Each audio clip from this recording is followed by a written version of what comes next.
With us now for this kicking off the second hour is Mandi Jeanne. She's our favorite bartender over at the Brew House. Mandi, always great having you with us.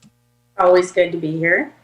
So it's been a tough year for you and so many other people that work in the restaurant industry. You were finally able to get back to work. How are things going? Um, it's really good to see everyone, and it's really good to be able to be back at work. Obviously, with 25% capacity, you can't really have too much going on, but it's something. It's something.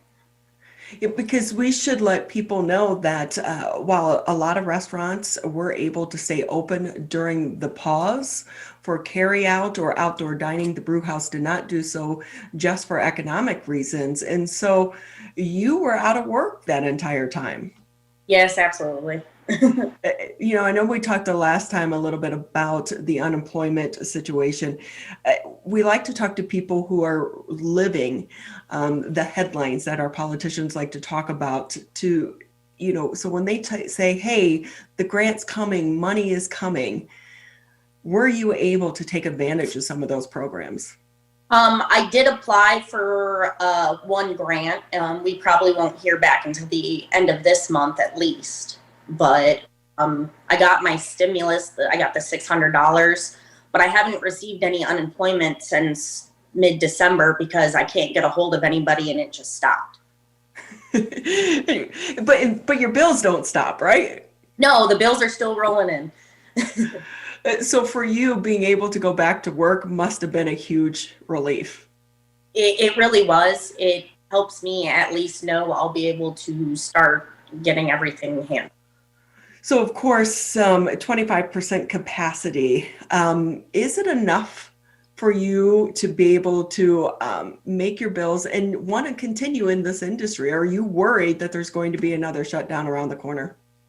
25% capacity, I think, is a little, I think 50% capacity would be better like we had before, because that was perfectly fine for us to still pay our bills and still be able to do what we need to do.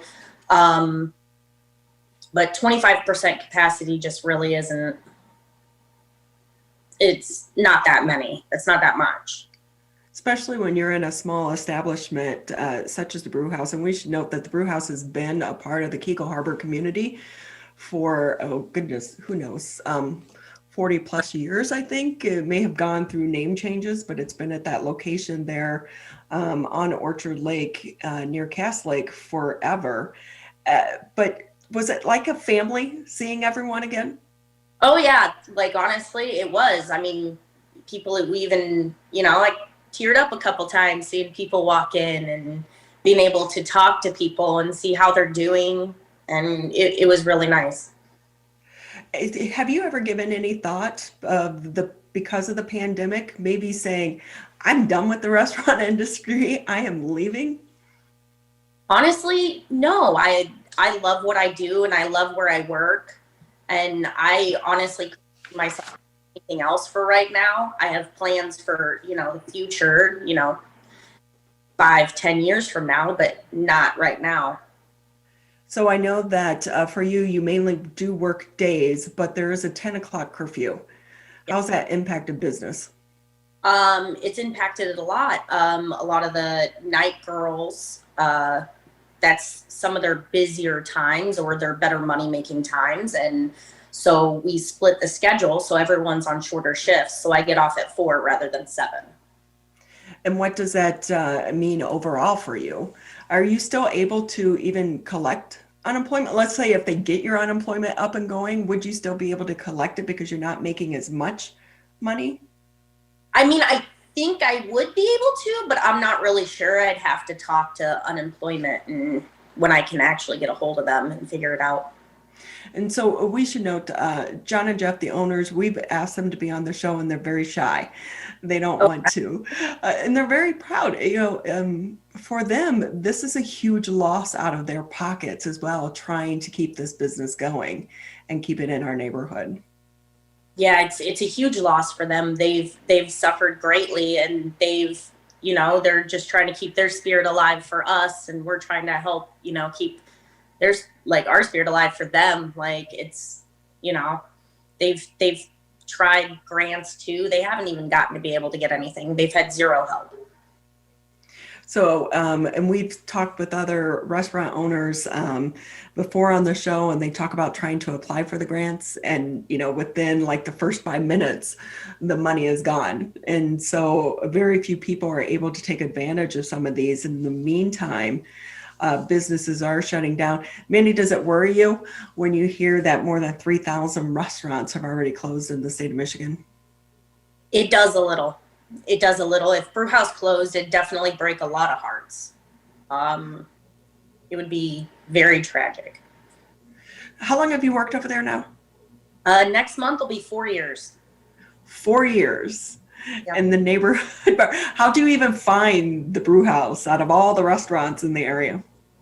I moved here, and then my first bartending job was actually Bachelor Ones. And then when they had sold it to turn it into Doc and June's, I used to go up to Brew House and see other people, and they pretty much said, "Hey, we have an opening here," and I was like, "I'm on it. Like, I want to." And so you've lasted all this time. I will say, I miss Doc and June's nachos. When they had the nachos, they had it, you know, those were so good. Everyone looks at me like I'm crazy when I say, hey, they had the best nachos, because they were made differently. I don't know how they did it, but yeah. So with that, Mandi, what do you want people to know if they've never been into the Brew House? What's the atmosphere?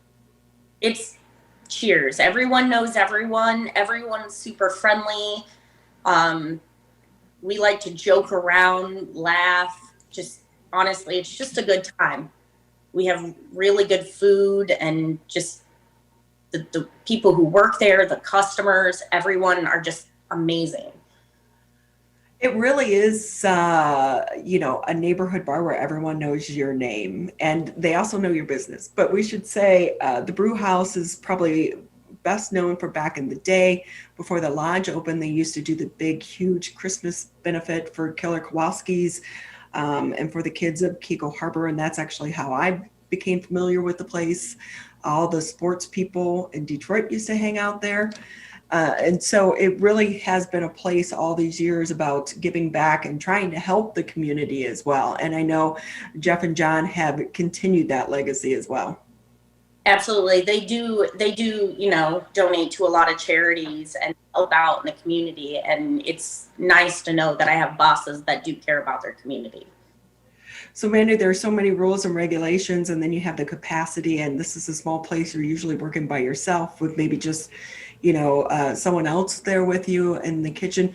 Are you worried again about your health, or because right now you can't get the vaccine?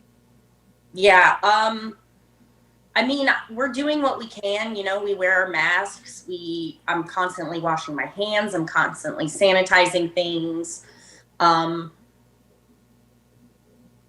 It's kind of a gamble. I mean, I can't stay locked in my house forever. I have to be able to work. Until I can get that vaccine, I just got to be extra cautious. So I know that frontline workers are included, like grocery store workers. They're trying to push to get like Uber drivers and Lyft drivers, and also people who work in the restaurants. If you're able to get it, will you get the vaccine? Do you have any hesitancy? I mean, there's obviously, everyone has some kind of hesitancy, but I will 100% be getting it. My boyfriend's dad has cancer, you know, his sister-in-law has an immune deficiency. I don't want to risk their life. So what's it been like for you working in a public place and being around people who are immune compromised? Before we shut down again, we did outdoor visits. After we shut down again, you know, we kind of stuck to ourselves here, and then we were able to go visit them. And now that I'm back to work, it's either outdoor visits, or I'm not sure. We haven't seen them, or we probably won't be able to see them for a little while. Yeah, because you're not doing an outdoor visit right now. Yeah, it's not worth risking their health. So have you been, during the shutdown, have you gone out to other restaurants and taken advantage of some of those outdoor dining setups that they have, such as the igloos and the cooler, or, garden sheds and things of that nature? Yes, I went to Fork and Pint and I went to B1 when they had theirs. What was your experience like? Um, I really liked Fork and Pint's atmosphere in there. You know what I mean? B1 was great, obviously. I had Ashley as a server. She's wonderful. It was nice. It was a little chillier, but, I was able to, go out and have a meal that I wasn't cooking for the past hour. All right. I'm so tired of cooking. But with that, though, some of those, we've done the garden shed. I do like the garden sheds that they have at B1s now, but they're still pretty cold. While they're, they do their best. They put an electric heater in there, and you definitely want to bring your own blanket, which gives new meaning to BYOB, right? But it is still cold. So maybe, 20, 30 degrees you can sit out there. But right now when it's 9, I don't know. Yeah, I don't think I'll be doing any outdoor dining. I'm not from Michigan. I'm still not used to the winters. So, hey, Mandi, how are the tips been? Have people been very generous during this time? Because I know that there was a big push, like during the first shutdown, support local, get the carry out. But I felt like that kind of was, waning a little bit during the second pause per se, because people were tired of the message. But now that they're able to come back into the establishment, what's it been like? People have been generous, it's been okay. Like I can't complain because, I'm able to, put food on my table and pay some bills now. And people have been very generous and kind. And that's why I'm glad I kind of work in a place that, everybody knows everyone and everyone knows who you are. And they're there to support you. They're there to care for you. They're happy to see you. Is there anyone you weren't happy to see? We won't make you answer that one, Mandi. That I'm not happy to see? Yeah, because some customers, I know the first round, some customers would just get kind of, like a little cranky with the wait staff about some of the rules and the regulations. But this time around, are you still having those situations, or is it we're all just used to it? I mean, I haven't really been impacted with customers being too cranky about anything, but everyone seems a lot happier this time around. Yeah, because they miss it. It's like, oh, yeah. Wow. Well, maybe I should just, be nice. But, and on top of that, while they were able to take advantage of being outdoors, this time at least they can come indoors. So it's like, I should be nice because I don't want to be back outdoors when it's 9 degrees outside. Yeah, I didn't really have too many problems with, regulars or anything getting upset either time. Like really, not at all. At least during the day. I don't know how it was at night when they first came back. But it's mostly more people who have never been there, I'd say, who were a little bit more upset. Yeah. So if the restrictions are in place for, let's say, the next 3 months, the next 6 months, do you think that you're going to be able to survive in the industry at those restriction levels? Honestly, I couldn't tell you whether or not yes or no, but I mean, I think we'll do okay. I mean, I won't be able to, go out as much or do certain things or, but it's just cutting back stuff that's not necessities. That's all it is. Right. I'm be able to pay my bills, and feed my animals, but it's necessities I'll have to cut back, and that's okay. Well, the good news is that the numbers are going down, but the big concern, of course, is the variant, and that could allow for wider spread of the virus, which could keep these restrictions in place. But let's hope that they're lifted soon. Like you said, at least 50% capacity. And but I think that 10 o'clock curfew is going to be around for a while.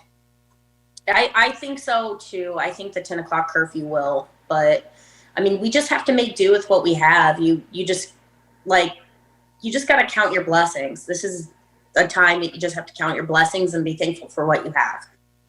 Yep, and be grateful and support the restaurants that are able to survive, because even though they are reopened, it's still going to be tough going for the next few months. Mandi, always great having you. It was always good to see you. Again, for those that haven't been to the Brew House, where are you guys located?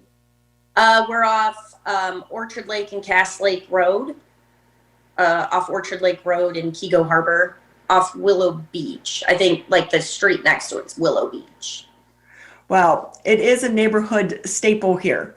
And so Mandi is very well known for taking care of her customers, because bartending is an art just like anything else. It's about the customer service. So I know that they're happy to have you over there, and we're happy to have you as well. Thank you, Ronnie.